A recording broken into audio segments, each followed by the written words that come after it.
Hello humans, welcome back to Dr. Rose Helps You here. I'm Stephanie Rose and I'm an audiologist. Today I'm going to be discussing how to not get scammed when buying new hearing aids. First of all, you should never just run out and decide one day, I'm going to get some hearing aids and then run to a store and buy some. This is how you get taken advantage of, unfortunately, by some unscrupulous people that are in the industry. Make sure that you do a little bit of background search.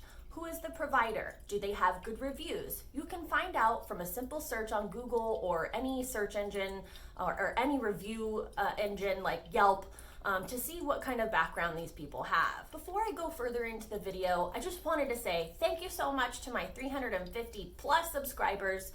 It's definitely a little milestone for me, so I really appreciate that you guys are interested in my videos and you want to be a hearing nerd with me. One of the things that inspired me to do this video was a couple of points that I saw on social media back and forth. Just a couple of hearing loss groups I belong to and some reports that I was seeing from random consumers out there, and also from audiologists that get these reports from their patients. So you have to have knowledge, or at least seek knowledge, about the outcomes of if you get hearing aids. Hearing aids do not solve all communication issues. Everybody has a different profile of hearing, and whether or not hearing aids are going to help you should be addressed at your hearing aid evaluation. And never buy a pair of hearing aids without getting a diagnostic hearing test first, or at least a complete hearing test that has air conduction, bone conduction, and speech testing so that you can see what your word score is. The word score is directly what tells us about clarity of speech along the nerve. We turn up the volume to kind of compensate for the hearing loss that we just found while you were clicking a button for beeps or saying yes or raising your hand. So we turn the volume above those softest beeps that you hear so that we can kind of get an idea of how your nerve behaves. And then this directly translates to how you might do with a pair of hearing aids or one hearing aid, whichever ear needs a hearing aid. And if you have hearing loss in both ears, you should get two. And just because you have a little bit of hearing loss doesn't necessarily mean you need hearing aids, and there are guidelines out there. A really common one that we use for our clinic here is normal hearing through 2000 hertz, and then hearing loss is considered a borderline candidate. But once you hit hearing loss starting at 2000 hertz or before 2000 hertz, you're a candidate. You should go ahead and start stimulating your ear nerves. Also, you want to look up your consumer guidelines within your state to see what your rights are when you purchase hearing aids.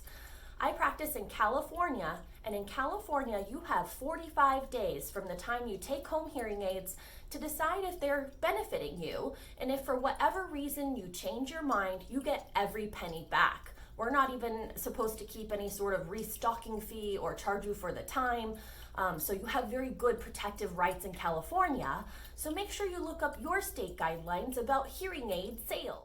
Editing Dr. Rose here. I took a great webinar about dementia and hearing loss yesterday from the Alzheimer's San Diego, and they had a great guest audiologist speaker named Dr. David Illich, who practices in Southern California in San Diego area.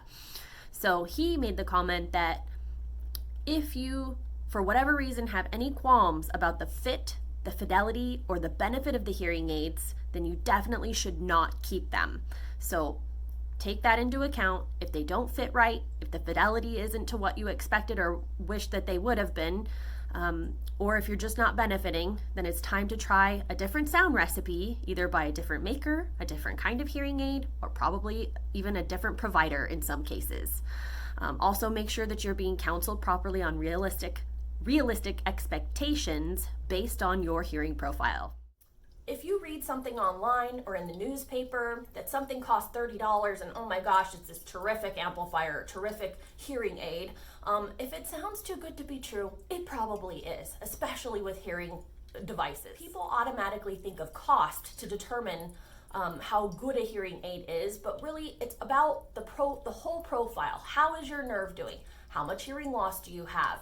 Do you understand that you need to wear them every day from the time you wake up to the time you go to bed for 6 weeks for your brain to adjust and really understand the benefit that you're going to get from a hearing aid?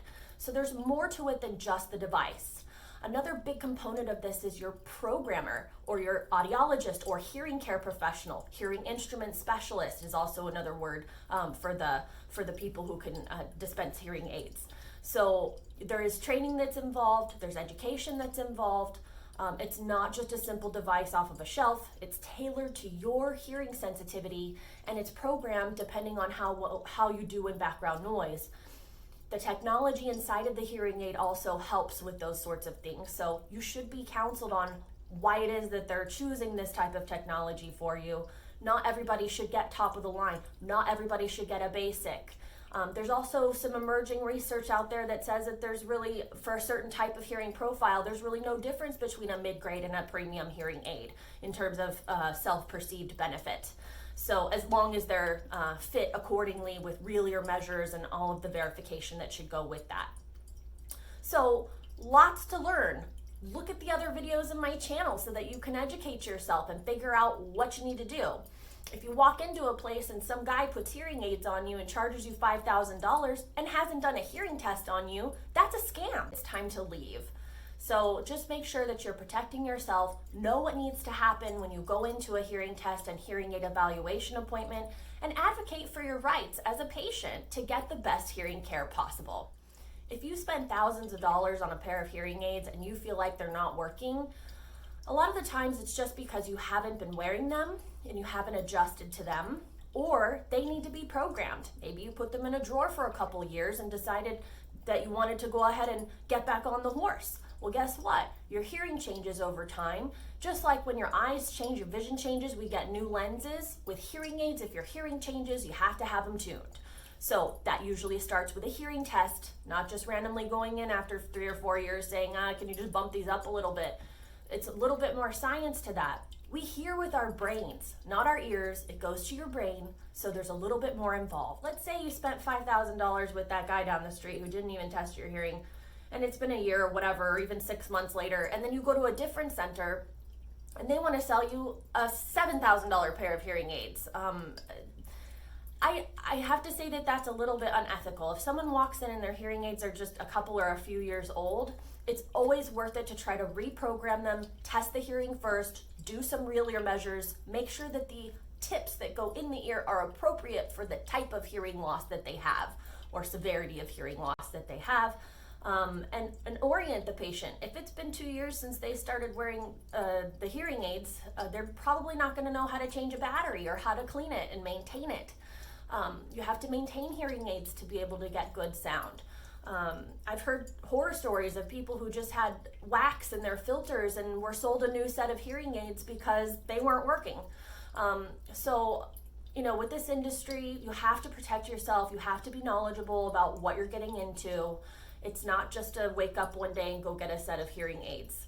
I know that it makes us uncomfortable to learn about things that we don't know about, but now with things like YouTube and social media, we make it easy for you. So just watch some videos, educate yourself. Dr. Cliff Olsen is a wonderful resource, and he's like my idol when it comes to audiology and educating patients about our field. So anyway, I hope you guys enjoyed this video. I hope you stay well out there. Thank you so much for watching, and I'll see you next week.